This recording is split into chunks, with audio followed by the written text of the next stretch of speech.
Hi అండి. So ఈ రోజు మా ఇంటికి అన్నయ్య వాళ్ళు అయితే వచ్చారండి. వీళ్ళైతే చుట్టికి వెళ్ళారు, 45 days అండి వెళ్ళారు. మళ్ళీ ఇంకా ఇంటికి వచ్చిన తర్వాత నేను భోజనాలకు అయితే పిలిచాను అనమాట. ఇంకా ఊరు నుంచి తను నా కోసం కొన్ని తీసుకొని వచ్చింది.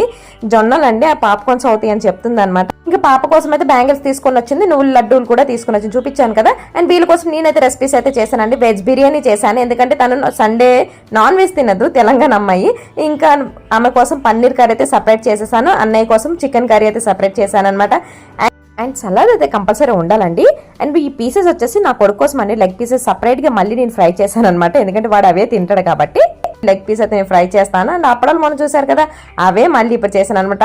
అండ్ ఆ అప్పడాలు చూడగానే వీళ్ళైతే షాక్ అయ్యారండి.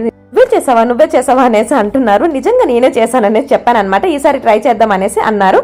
ఇంకా ఇదనమాట. అండ్ మీ హస్బెండ్ ఎక్కడ ఉన్నారనేసి అడగొచ్చు, మా వారే వీడియో తీస్తున్నారు అనమాట. ఇది చేశాక అన్నయ్య వాళ్ళు ఇంటికైతే వెళ్ళిపోయారు అనమాట. షార్ట్ వీడియో నచ్చిందా లైక్ చేయండి.